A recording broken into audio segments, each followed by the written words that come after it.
Khutbah hari ini bertajuk Kesetiaan Tuhan Penebus Kita. Kesetiaan Tuhan Penebus Kita, yang berdasarkan teks Injil Lukas bab 1 ayat 57 hingga 80. Dan sebelum saya memulai, mari kita sama-sama mendengarkan bacaan nas ini dan berdoa. Tibalah masanya untuk Elizabeth bersalin dan dia melahirkan seorang anak lelaki. Apabila jiran tetangga dan saudara maranya mendengar bahawa Tuhan telah melimpahkan belas kasih yang begitu besar kepadanya, mereka turut bergembira bersamanya. Pada hari yang ke-8, mereka datang untuk menyunatkan bayi itu. Mereka mahu menamainya Zakaria, seperti nama bapanya. Tapi ibunya berkata, "Tidak, namanya ialah Yohanes." Mereka berkata kepada Elizabeth, "Tiada seorang pun daripada kaum keluargamu yang bernama sedemikian." Lalu mereka bertanya kepada bapanya dengan menggunakan isyarat nama yang hendak diberikan kepada anaknya itu. Dia meminta papan tulis lalu menulis demikian, "Namanya Yohanes." Semuanya kehairanan. Pada seketika itu, mulut Zakaria terbuka dan lidahnya tidak terikat, lalu dia bercakap dan memuji Allah. Semua jirannya sangat takut dan segala perkara ini tersebar di seluruh pergunungan Yudea. Semua orang yang mendengarnya berkata dalam hati masing-masing, "Bagaimanakah gerangan halnya anak lelaki ini kelak?" Jelaslah bahawa tangan Tuhan memimpinnya. Bapanya Zakaria dipenuhi dengan Roh Kudus lalu bernubuat, "Segala puji bagi Tuhan Allah Israel, kerana Dia telah datang dan menebus umatnya. Dia telah mengurniai kita seorang penyelamat yang berkuasa, seorang daripada keturunan hambanya Daud. Demikianlah firman-Nya dengan perantaran nabi-nabinya yang suci dari dahulu kala. Dia berjanji menyelamatkan kita daripada musuh-musuh kita dan daripada tangan semua orang yang membenci kita. Dia mengasihani nenek moyang kita dan mengingati perjanjiannya yang suci. Dia berjanji kepada nenek moyang kita Abraham untuk menyelamatkan kita daripada musuh-musuh kita, supaya tanpa rasa takut kita beribadat kepadanya dalam kesucian dan pembenaran sepanjang hidup kita. Engkau, anakku, akan digelar Nabi Allah yang Maha Tinggi, kerana engkau mendahului Tuhan demi menyediakan jalannya dan memberitahu umatnya bahawa mereka diselamatkan apabila dosa mereka diampunkan. Oleh sebab Allah kita mengasihani kita, cahaya matahari akan terbit dari tempat tinggi untuk menerangi orang yang tinggal dalam kegelapan dan bayang maut, serta memimpin kita ke jalan damai." Anak itu semakin membesar dan bertambah kuat rohnya. Dia tinggal di gurun sehinggalah dia muncul di halayak bangsa Israel. Demikianlah firman Tuhan. Mari kita berdoa. Blessed are you, O Lord our God, King of the universe, who sanctifies us with your commandments and commanded us to engross ourselves in the words of Scriptures. Allah yang berfirman, "Berbicaralah ya Tuhan, agar umat-Mu mendengar suara-Mu. Peliharalah jiwa kami dengan firman-Mu yang memberi hidup. Bukakanlah mata kami, agar dapat melihat keajaiban di dalam firman-Mu. Bukakanlah telinga kami, agar kami mendengar suara-Mu. Oleh Yesus Kristus, penebus kami. Amin." Saudara-saudari, seperti yang sudah saya sebutkan dalam khutbah yang lalu, sebahagian besar dari pewahyuan Allah di dalam Alkitab adalah berbentuk naratif atau cerita.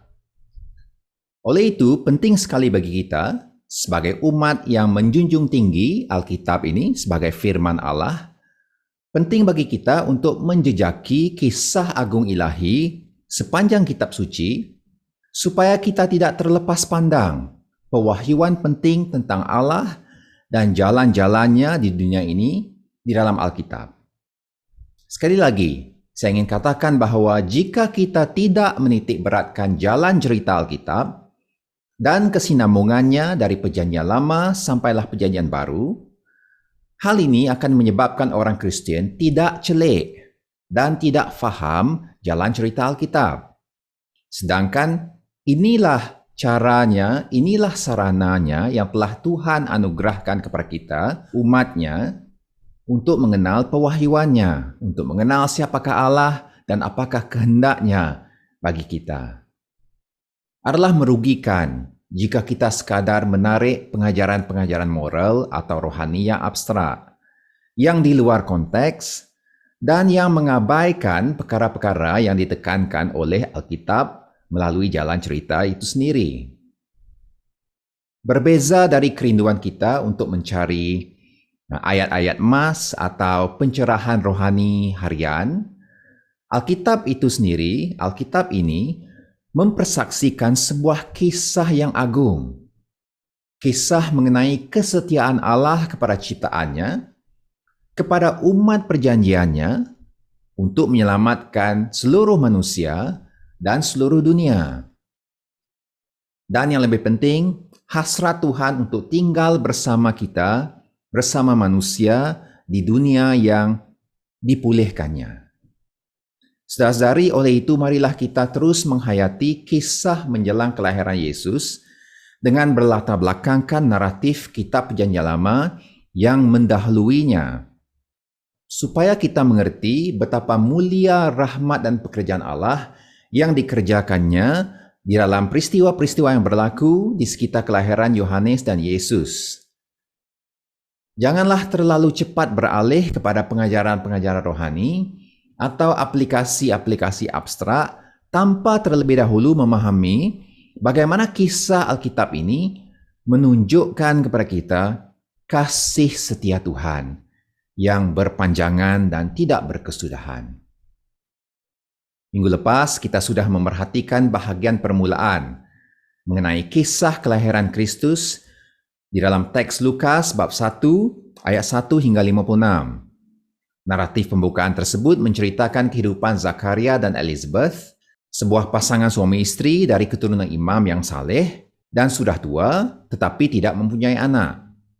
Malaikat Gabriel telah menampakkan diri kepada Zakaria ketika beliau melayani di bait suci di Yerusalem dan mengumumkan bahwa Elizabeth bakal melahirkan seorang anak lelaki yang akan mempersiapkan jalan bagi kedatangan Tuhan, seperti yang dijanjikannya di dalam kitab suci, dan anak itu harus dinamakan Yohanes.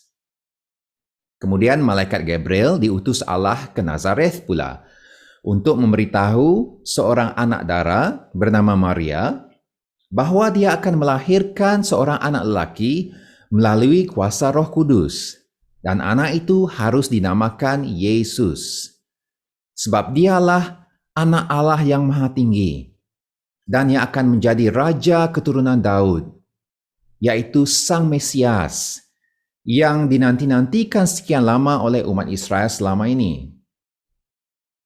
Naratif tersebut kemudian diselangi dengan kisah Elizabeth memberkati Maria dan dengan nyanyian pujian dari Maria kepada Tuhan atas perkenanannya. Nah, naratif pembukaan ini jelas memperlihatkan bahwa Allah Israel sedang bekerja melalui kuasa Roh Kudus untuk menggenapi janjinya untuk kembali hadir bersama umat Israel sesuai dengan nubuat para nabi dalam kitab suci Perjanjian Lama. Dalam pada itu, kisah kelahiran Yohanes dan Yesus ini juga diceritakan dengan nada yang sama dengan cerita-cerita dalam Perjanjian Lama, di mana ia mengulangi beberapa kisah di mana Tuhan mengubah kemandulan menjadi keberhasilan, dan khususnya ia mengimbau kisah kelahiran Nabi Samuel yang akhirnya melantik Daud untuk menjadi raja atas umat Israel. Nah, Injil Lukas membayangkan bahwa Yohanes yang bakal dilahirkan oleh Elizabeth akan menjadi Samuel yang baru untuk mempersiapkan jalan dan menabalkan Yesus sebagai Raja Daud yang baru. Ayat 57 hingga 80 yang akan kita perhatikan hari ini menceritakan pula peristiwa di sekitar kelahiran Yohanes. Sesuai dengan kata-kata Tuhan, Elizabeth telah melahirkan seorang anak lelaki pada usia yang lanjut. Tidak ubah seperti Sarah dahulu dalam Perjanjian Lama. Kelahirannya membuktikan bahwa Tuhan menunjukkan rahmat-Nya kepada pasangan yang sudah lanjut usia ini. Dan saudara mara Elizabeth dan Zakaria turut bersukacita meraihkan kelahiran yang luar biasa ini. Dan lebih dari itu, kelahiran Yohanes bukan saja menjadi berkat bagi pasangan Zakaria dan Elizabeth, tetapi seperti yang akan kita lihat nanti dalam nyanyian pujian Zakaria, ia merupakan suatu rahmat yang dinyatakan Allah kepada seluruh umat-Nya, kepada umat Israel, untuk memberitahu bahwa mereka diselamatkan apabila dosa mereka diampunkan. Ayat 77. Dan menandakan bahwa cahaya matahari akan terbit dari tempat yang tinggi untuk menerangi orang yang tinggal dalam kegelapan dan bayangan maut, serta memimpin kita ke jalan damai. Ayat 78 dan 79. Pada hari ke-8 selepas kelahiran Yohanes, sebagai orang Yahudi yang taat, Zakaria dan Elizabeth pun membawa anak mereka untuk disunatkan sesuai dengan peraturan atau ketetapan Taurat Musa. Dalam ayat 59 hingga 63, kita membaca bagaimana Zakaria dan Elizabeth menongkah kebiasaan budaya dan menolak desakan saudara mara mereka, desakan kekeluargaan, untuk mengikuti pesan dari malaikat Gabriel dahulu, yang memerintahkan mereka untuk menamakan anak mereka Yohanes. Dan sebarang bantahan atau keraguan tentang pemberian nama Yohanes telah diatasi apabila lidah Zakaria yang bisu dilepaskan pada saat itu juga, sehingga dia memuji Allah dan bernubuat. Peristiwa yang luar biasa ini telah disaksikan oleh sanak saudara dan semua jiran tetangga mereka, sehingga menjadi buah mulut orang dan tersebar ke seluruh kawasan pergunungan Yudea. Dan Lukas mencatatkan sebuah ulasan mengenai perkara tersebut. Jelaslah bahwa tangan Tuhan memimpinnya. Ayat 66.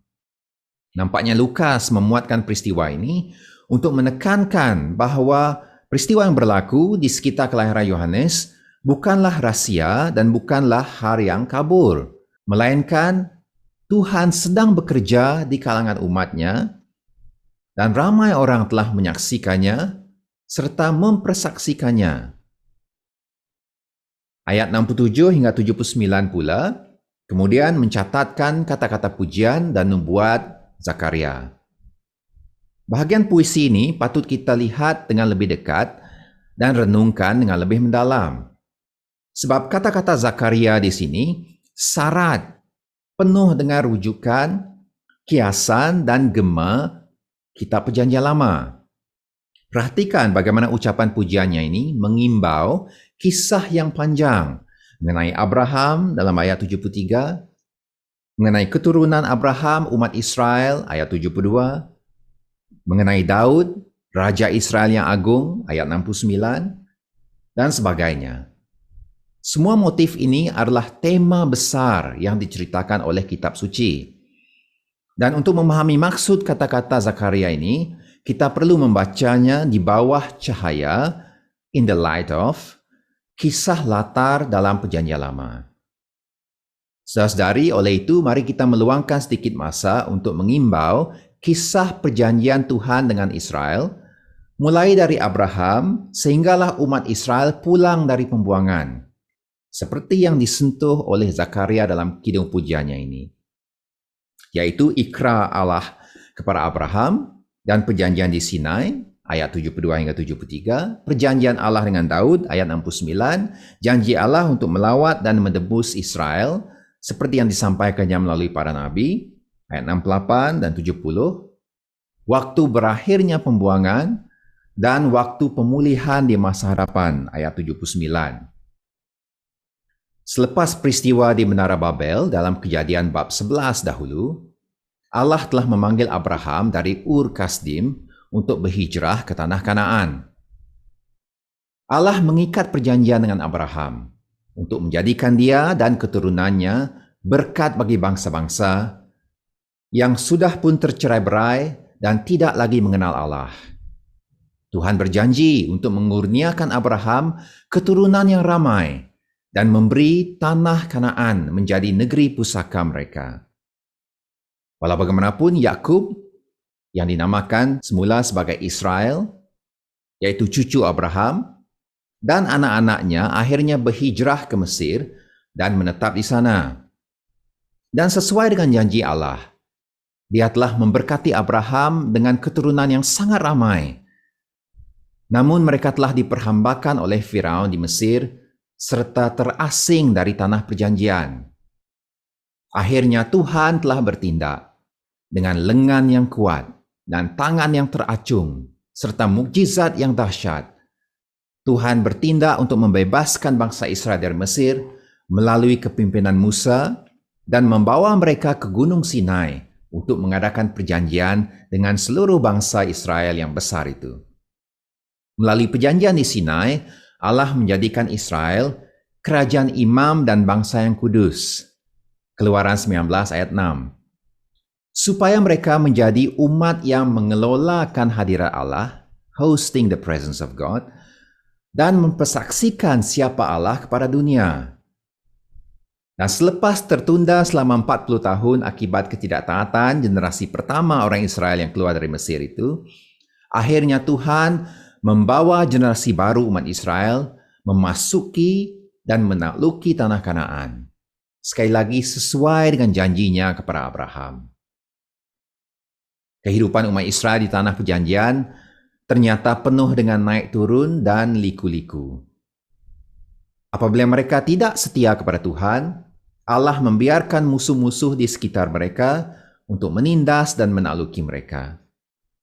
Namun akhirnya, demi belas kasihannya Tuhan campur tangan dan Israel akhirnya beroleh kedamaian di bawah pemerintahan raja pilihan Tuhan sendiri, yaitu Daud. Raja Daud kemudian berhasrat untuk mendirikan sebuah bait suci sebagai tempat kediaman Tuhan. Namun Tuhan meresponi Daud dengan berkata bahwa Dia yang akan menegakkan keturunan Daud sebagai raja atas Israel. Tuhan membuat perjanjian dengan Daud bahwa keluarganya dan kerajaannya akan kekal selama-lamanya di hadapan Tuhan. Tahta Daud akan kukuh selama-lamanya. Akan tetapi malangnya, raja-raja keturunan Daud, mulai dari Salomo, telah gagal berlaku setia kepada Tuhan dan terjerumus ke dalam penyembahan berhala. Akibat ketidaksetiaan Salomo, kerajaan Israel juga telah berpecah kepada kerajaan Israel di sebelah utara dan kerajaan Yehuda di selatan. Tuhan mengutus ramai nabi untuk menyeru umat Israel bertaubat dan kembali kepadanya dan kembali mentaati perjanjian. Namun pertaubatan tidak berlaku. Kerajaan Israel dan Yehuda akhirnya runtuh. Hadirat Tuhan telah meninggalkan bait suci Yerusalem dan rakyat Israel telah mengalami pembuangan negeri. Walaupun demikian, seruan para nabi turut mengandungi cahaya pengharapan bagi Israel. Para nabi bernubuat bahwa pada waktu yang akan datang, umat Israel akan dipulihkan dan kerajaan Daud akan ditegakkan semula. Apabila musuh-musuh Israel dikalahkan, apabila Tuhan melawat umatnya, apabila orang-orang buangan pulang semula ke tanah perjanjian. Malah menurut nubuat Nabi Yesaya, khususnya dalam bab 60 hingga 66, pemulihan umat dan kerajaan Israel adalah bersangkut paut dengan waktu akhir zaman dan dunia ciptaan baru. Dan kerajaan masa hadapan itu akan diperintah oleh seorang raja dari keturunan Daud yang diurapi Allah, yang akan memerintah dengan adil dan benar. Sang raja tersebut bukan saja akan memulihkan umat Israel, tetapi akan turut menghimpunkan orang bukan Yahudi, bangsa-bangsa asing, menjadi sebahagian daripada umat Tuhan yang baru.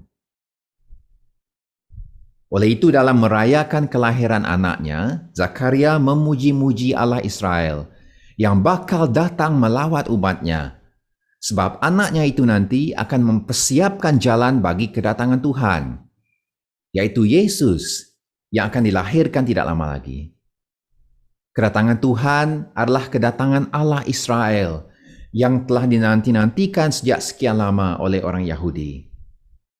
Sekali lagi kita lihat bahwa inilah maksud Injil Lukas, untuk menunjukkan bahwa kelahiran Yesus nanti menandakan kemuncak dan penggenapan bagi kisah perjanjian Tuhan dengan Israel.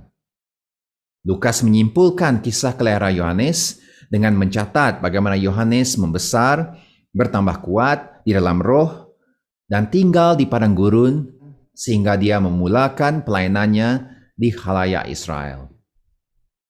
Nah, Bapa Yohanes adalah seorang imam yang melayani di bait suci. Tetapi mengapa pula Yohanes tinggal di padang gurun, terpisah dari kota dan desa? Sekali lagi kita perlu kembali kepada kisah perjanjian lama untuk memahami keganjilan ini. Allah Israel sering menggunakan pengalaman di gurun untuk membentuk umatnya. Israel berkelana selama 40 tahun di padang pasir selama tahun-tahun pembentukan mereka. Nabi Elia juga mengasingkan diri di belantara untuk mengalami penyegaran rohani dan bertemu dengan Tuhan. Malah Nabi Yesaya mengatakan, "Sediakanlah jalan untuk Tuhan di gurun. Luruskanlah jalan raya bagi Allah kita di belantara. Setiap lembah harus ditinggikan, setiap gunung dan bukit harus direndahkan. Tanah-tanah yang berbukit harus menjadi rata, dan yang belereng-lereng dijadikan dataran. Maka kemuliaan Tuhan akan dinyatakan." Sehari oleh itu Yohanes, yang dikatakan akan melangkah di dalam roh dan kuasa Elia, tinggal di padang gurun dalam persediaan bagi pelayanannya untuk mempersiapkan jalan bagi Tuhan, supaya kemuliaan Tuhan bersinar atas umatnya. Saudara-saudari seiman, melalui kisah kelahiran Yohanes ini, dapat kita renungkan bahwa Tuhan sentiasa setia. Tuhan amat setia kepada perjanjiannya.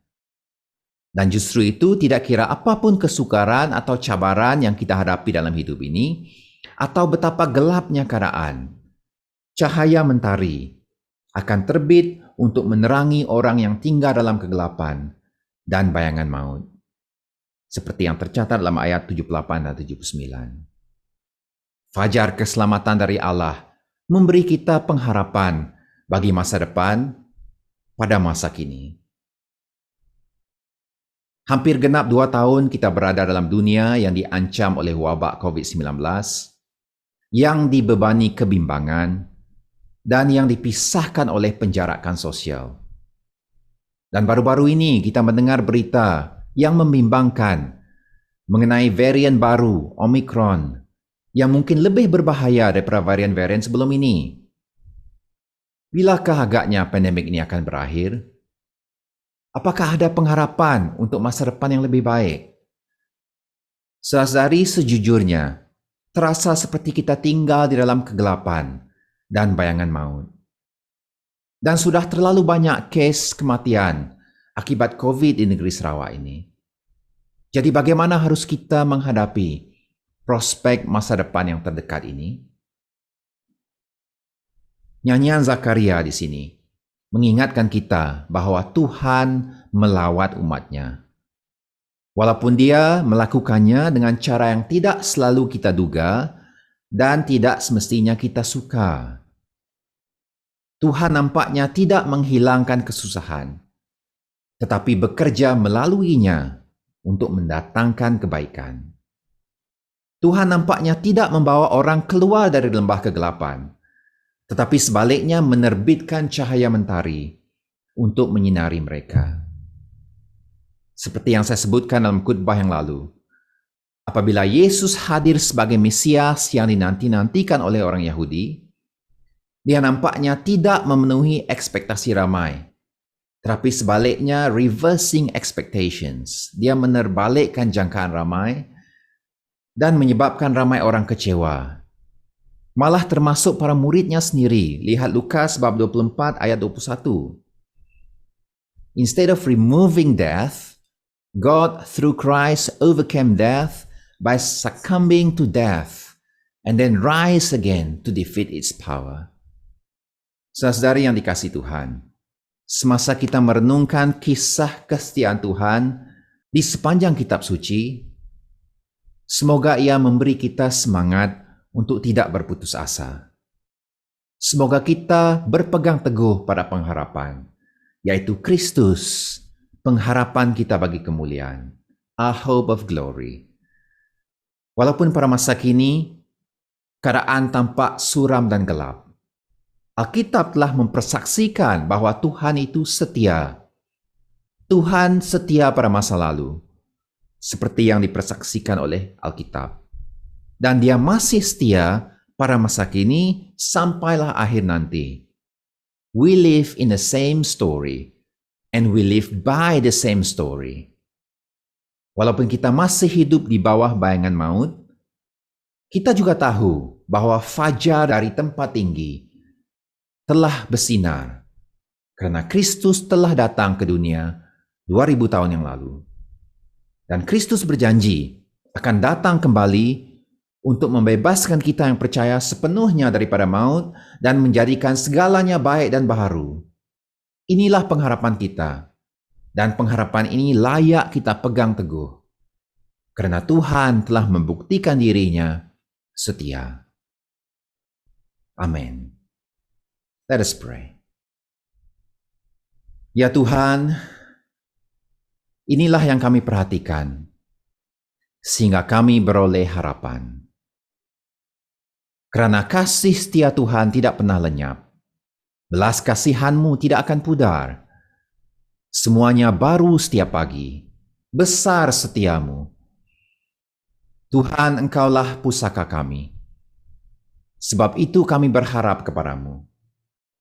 Engkau baik terhadap orang yang menanti-nantikan-Mu, terhadap jiwa yang mencari hadirat-Mu. Amin. Saudari dalam Kristus, oleh sebab Allah mengasihani kita, cahaya surya akan terbit dari tempat tinggi untuk menerangi orang yang tinggal dalam kegelapan dan bayangan maut, serta memimpin kita ke jalan damai. Di dalam Yesus Kristus pengharapan kita. Amin.